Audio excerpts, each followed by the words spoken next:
Hello, hello, hello.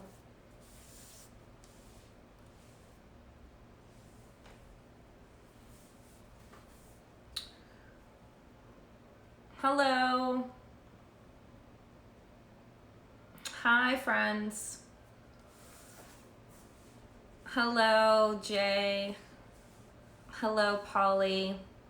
Hello, Tanya. Crystal. Hi, guys. Thanks for tuning in to this week's Woke Wednesday. I am in the midst of trying to collect myself emotionally from having just watched the trial all morning. I'm not feeling great, so I'm going to announce that up front. I'm not feeling great at all. So I want to know how you are all feeling. You know, you can do it in an emoji style like we've been doing, or you can just type it in. Thank you, Archer, for saying that my hair looks great. I cut it off. I appreciate that. So as folks come in, please share with me via emoji how you're feeling this week. Have you guys been watching the trial since Friday? Since Monday. It's Wednesday. I'm already looking towards the end of this week and I would like it to be done. Marley says, can't watch. It triggers me. Tears, too hard to watch. More tears, anger, nauseous, angry. I am feeling all of the things. And I want to start off with this week. I wrote a piece that is up now at Zora magazine because I'm a writer and I'm a political commentator, and that's what I do, which means that, you know, when I entered into my work, the idea was I wanted to help people. I wanted to be a part of change. I wanted to be a change maker. I didn't realize that some decades after I entered into the field of politics and social justice that it would be so traumatizing.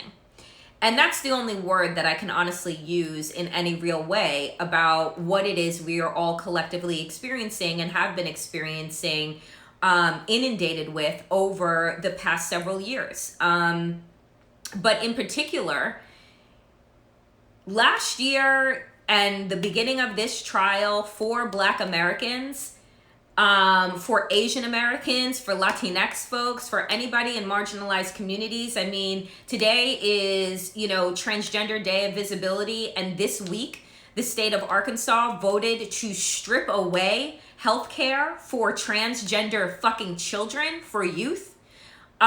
This is a Republican Party that says that they are of family values, but I guess only some people's families matter.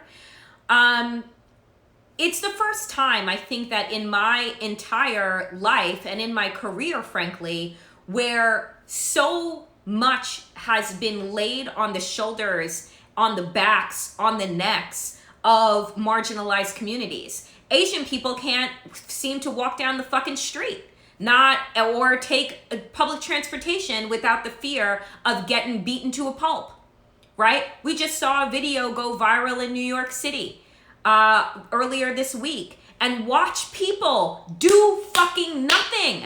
Do nothing. A security guard in a building, do nothing as a woman is being beaten bloody in front of you. Instead, what did they do? They just closed the door. And seeing that, watching that video, right, on top of having to now re-traumatize ourselves with the video of George Floyd that they are playing of his murder, his end-of-life video, as my friend, MSNBC legal analyst Glenn Kirshner said to me this morning in an interview that will air tomorrow on Woke AF, it's an end-of-life video. Right? Like, it is not a police brutality video, because that would assume that, okay, well, they beat the shit out of him, but at least he's still alive. No. We collectively, as a nation, as the world, watch a man take his last breaths, watch his life squeezed out of him. And I don't know if you are watching the trial, that just now, the last human being, because I will not refer to those fucking police officers as human beings. The last human being that saw George Floyd, that tried to be of comfort to him, that tried to tell him, you know, you're not gonna win. I know you're claustrophobic, just get in the back seat of the car. And then hears him screaming for his mother as they take him out and say to the officers, you don't have to do this. You don't have to do this. And listen to this man cry out for his mother. You know, watching him break down on the stand is, I can't unpack how that feels, right? Like how it feels to be a Black person in America watching this over and over again. And know that it doesn't matter that there are eyewitnesses. It doesn't matter that there are videos. It doesn't matter, right? Because even still, it's not I don't have 100% certainty that anything is going to happen to Derek Chauvin or the other officers that will be on trial. And what does that say about our criminal justice system? What does that say about America? Because what I've been saying on Twitter all week is that Derek Chauvin isn't the only person that is on trial. A fucking America is on trial. White supremacy is on trial. White privilege is on trial, right? White indifference is on fucking trial. The fact that it was admissible into court to be able to discuss this now murdered man's criminal history being admissible is like when we were, I don't know, asking a woman what the fuck she was wearing before she was raped, right? That to me is the same fucking thing of bringing in George Floyd's criminal record. Do you think that when the cops rolled up on him that day, they knew anything about his criminal fucking record? No, they didn't. They knew what was said on the phone, which was that there was a counterfeit $20 fucking bill. That does not warrant anybody's knee in the goddamn neck.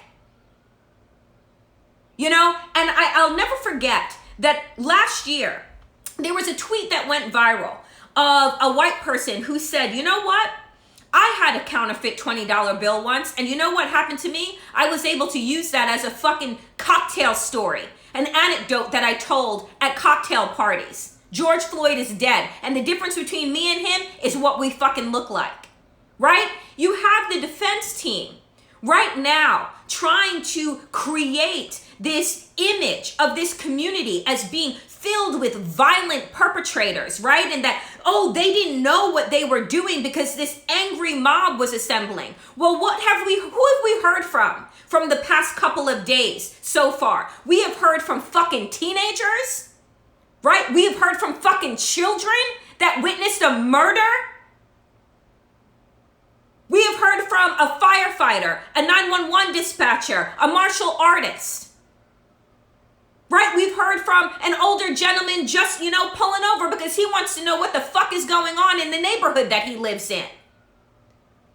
So while the defense tries to paint Black areas and Black communities as some type of anger-filled and violent-filled areas, what these people, with their own words and their own fucking breakdowns on the stand show, is that they were a group of concerned citizens who do not trust the police in their fucking communities because they have every reason not to.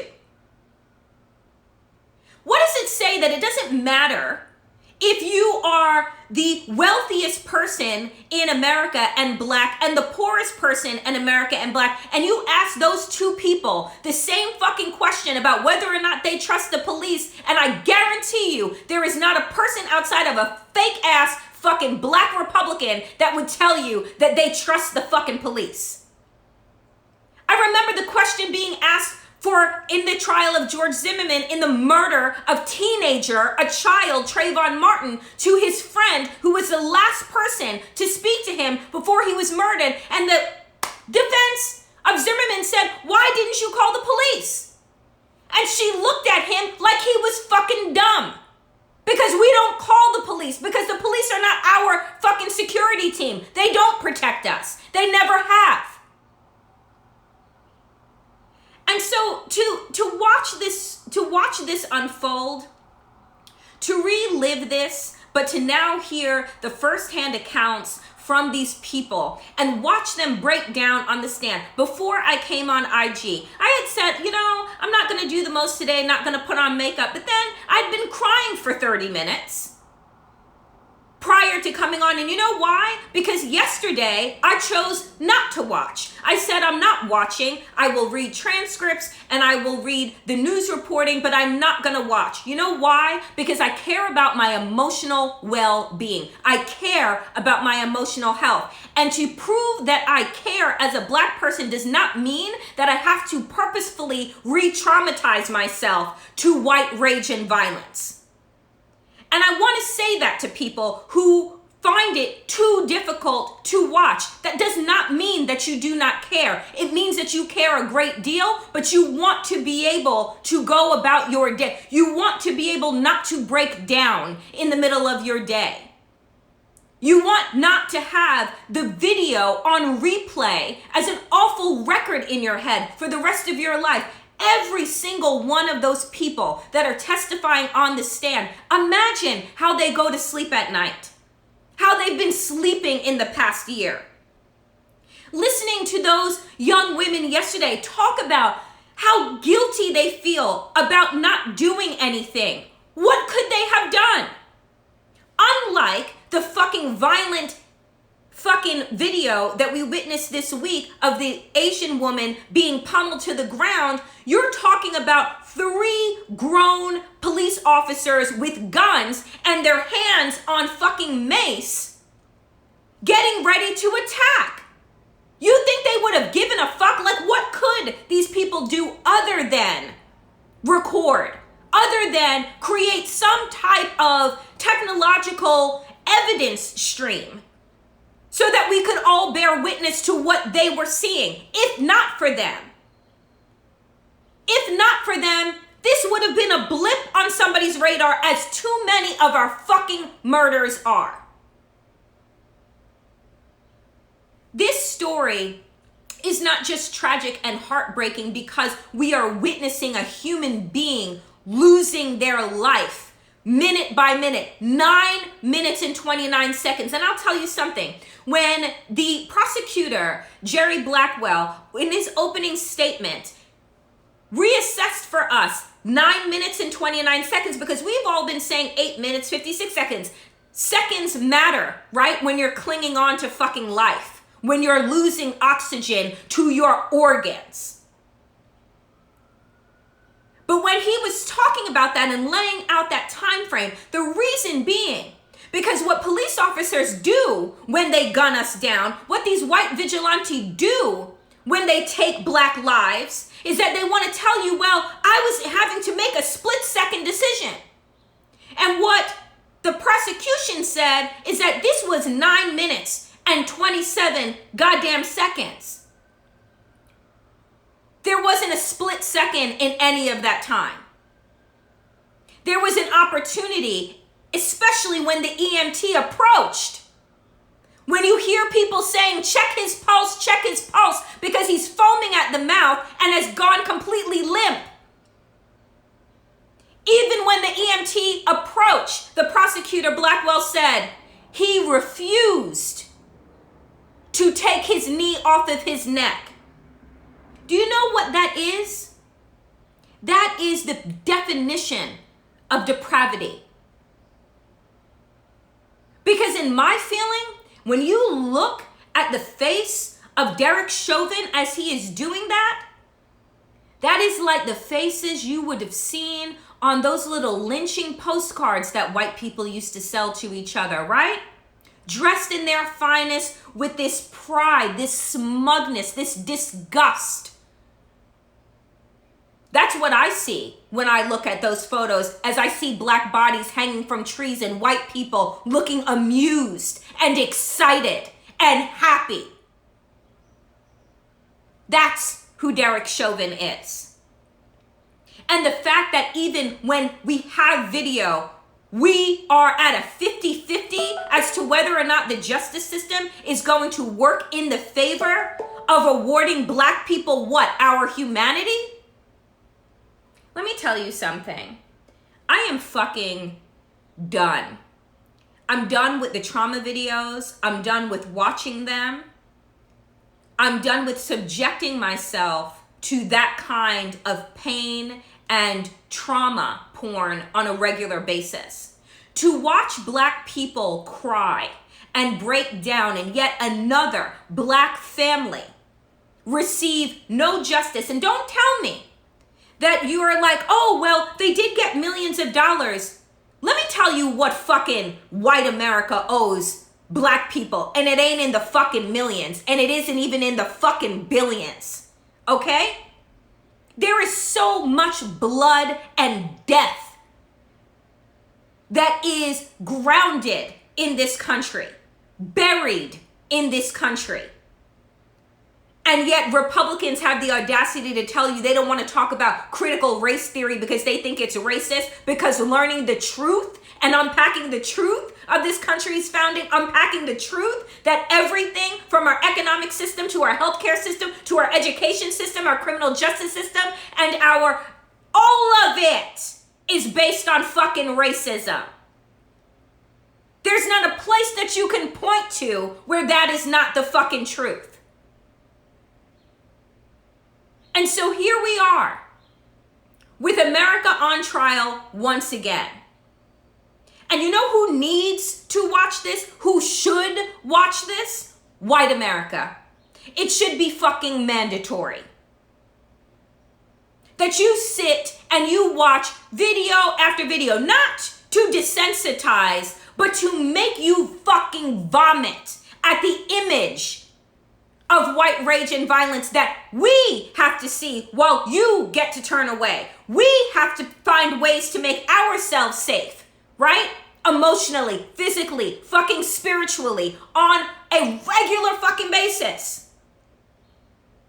Because there is not a time when harm is not trying to be placed on us, where there is not a target that is on our backs. This country is so fucking sick. It is amazing to me that we have an immigration problem, that people actually want to fucking come here and be treated like trash.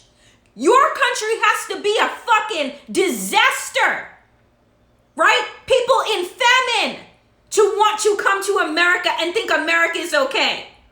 America ain't okay. Remember the movie, the kids are all right? America is not all right. America is the fucking opposite of all right.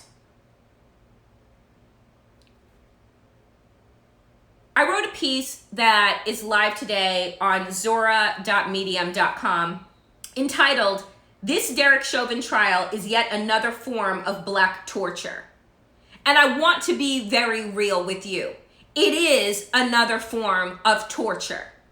Because as black people, what we see when we watch this video, what we see when we see these clips, these still moments that we have to go through fucking frame by frame by frame by frame of torture, is that George Floyd could have been any one of us. He could have been our father, our uncle, our friend, our cousin. He could have been any one of us. That is what it means to carry trauma and grief. Is that unlike white America, there is no fucking separation for us. You want to say, well, maybe it was the drugs in his system. Fuck you. You know how many fucking Wall Street motherfuckers, finance motherfuckers have drugs in their system right now? Fucking Adderall, cokeheads. Like, they're still doing their jobs. They're still okay. We're not bringing up their issues. They weren't the ones that were a party to the pat downs, right?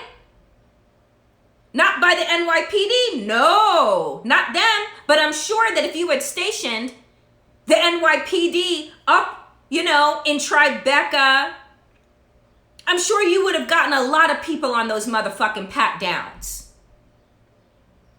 The defense wants to tell us, oh, it wasn't the knee and the neck and the pressure on every fucking part of George Floyd's body that killed him. No, much like Sandra Bland, George Floyd, right? Freddie Gray in Baltimore, they killed themselves.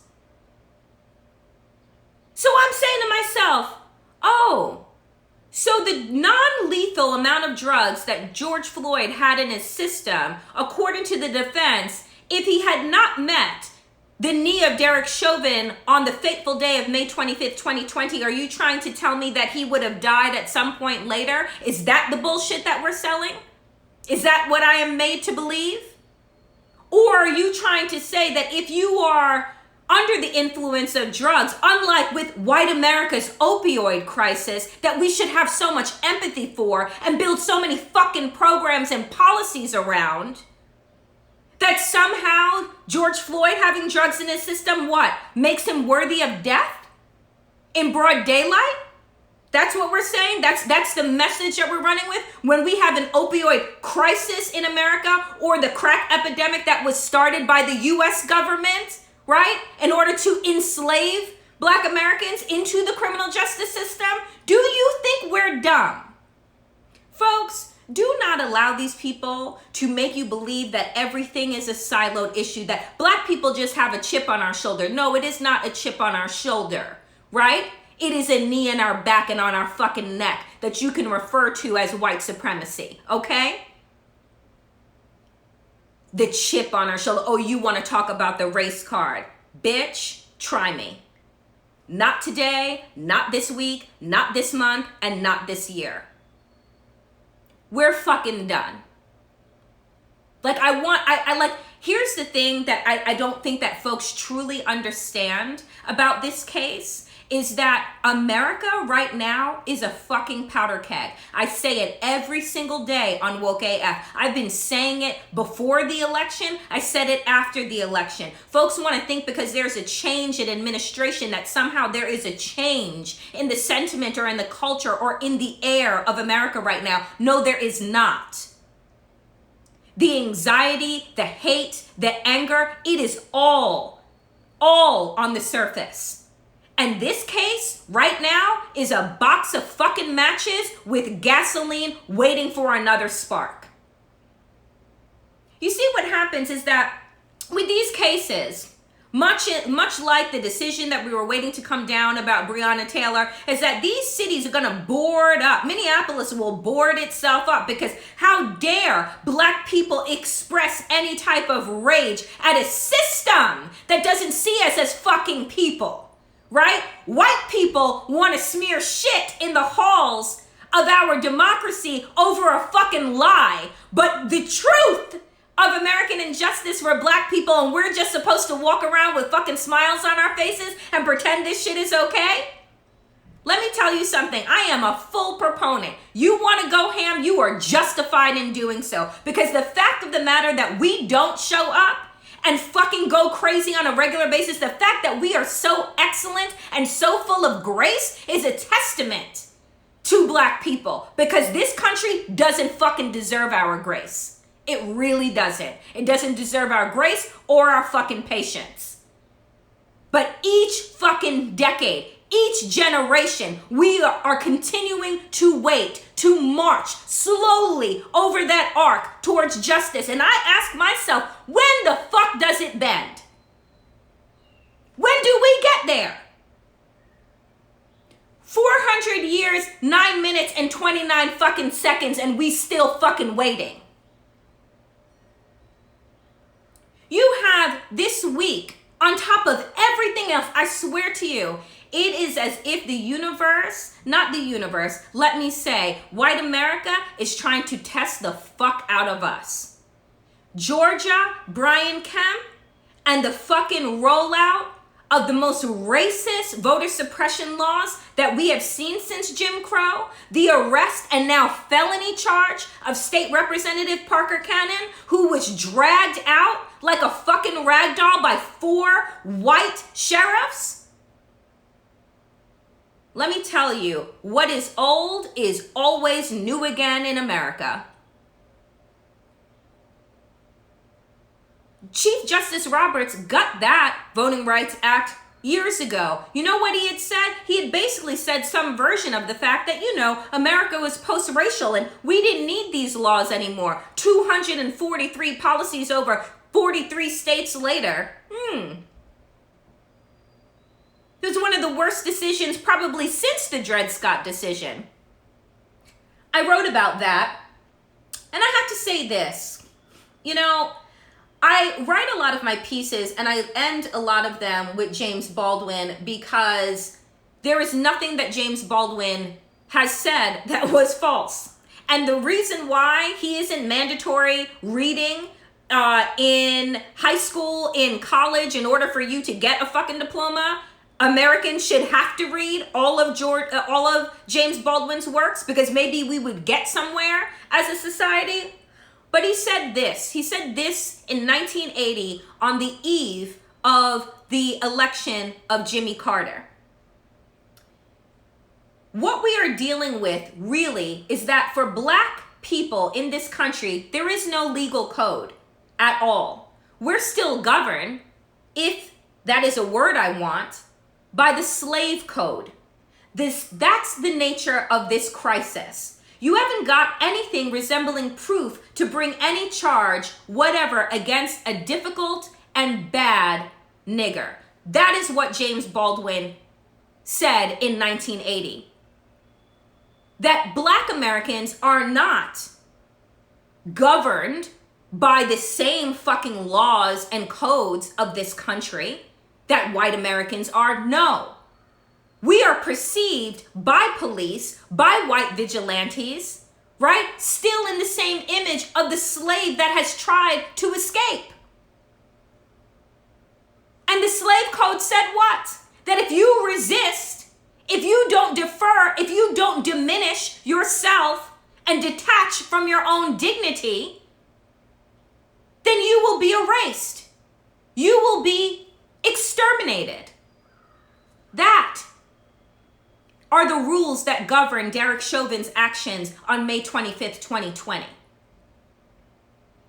These police officers, they don't see Black skin and see us as people that are paying their fucking paychecks.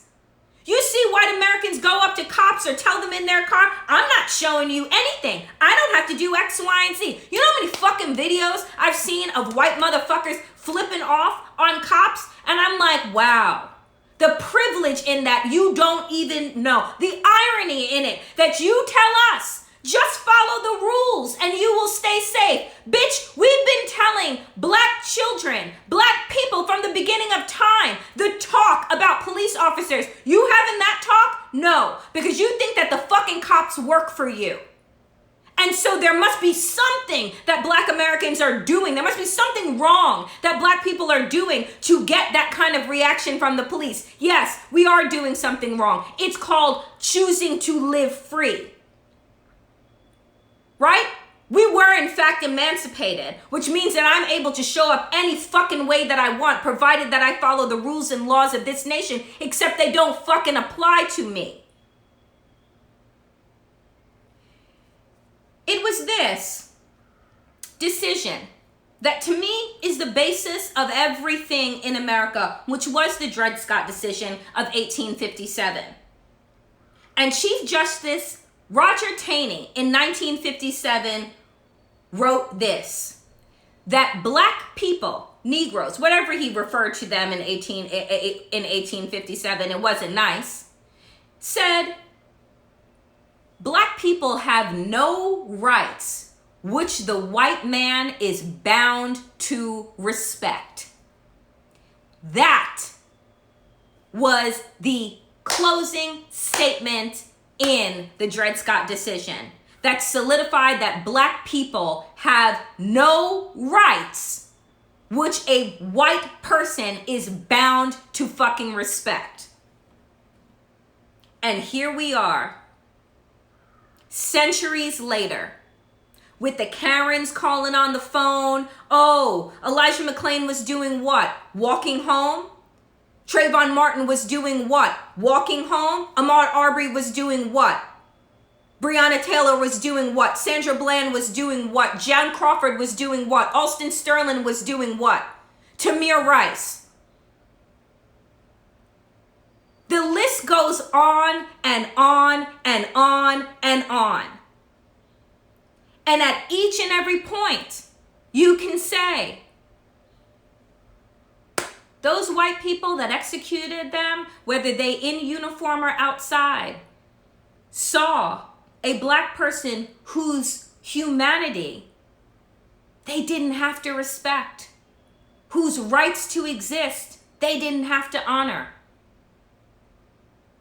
It's why folks will say, where are you from? Where do you come from?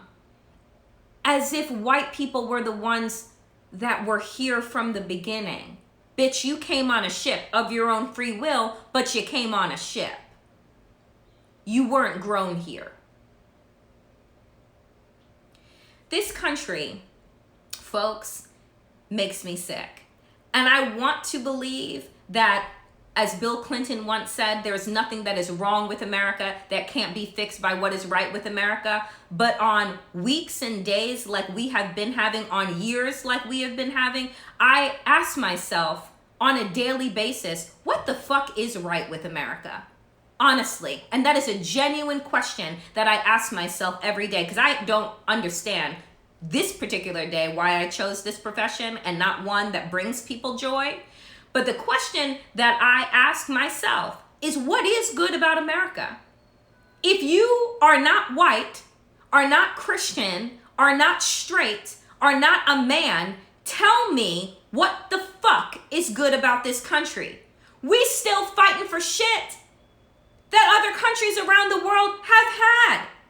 We're patting ourselves on the back in New York this week. You know why? Because we passed legalization of marijuana, recreational use, and are expunging the records of people who were thrown in jail, 80% of them black and brown in New York, and the key was thrown away for joints, for low-level drug offenses, and now white people are setting up fucking boutiques in Soho while motherfuckers still rotting in Rikers. How does that work? And it's happening all around the country. You're legalizing marijuana while keeping black and brown people in prison for your zero tolerance drug policies? Folks, anytime that I see some type of progress, it occurs to me that it's not lasting, right? So we can applaud our historic election, but what the politicians in Georgia have decided is that black people shouldn't vote.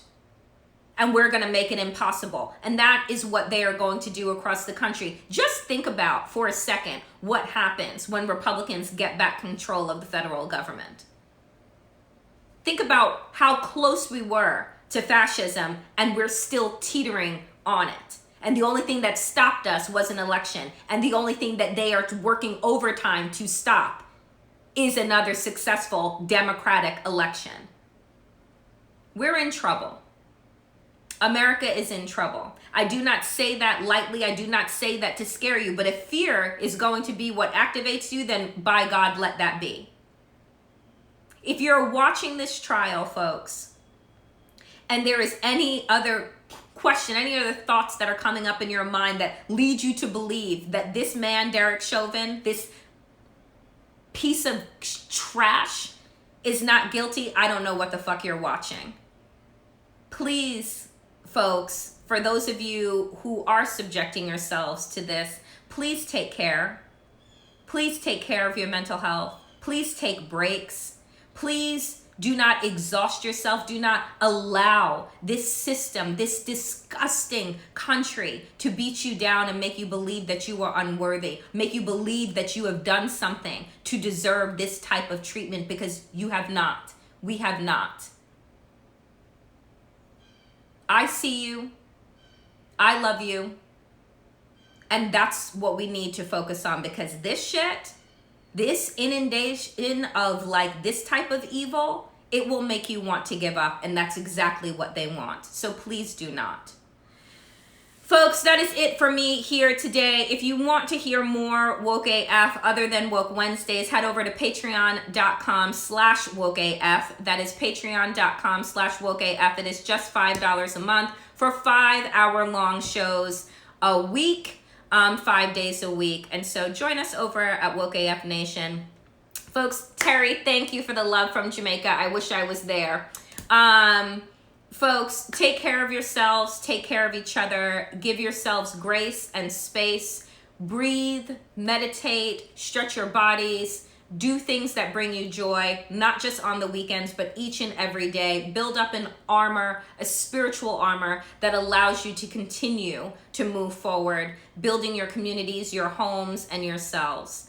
Until next Wednesday, power to the people, and to all the people power. Get woke and stay woke as fuck.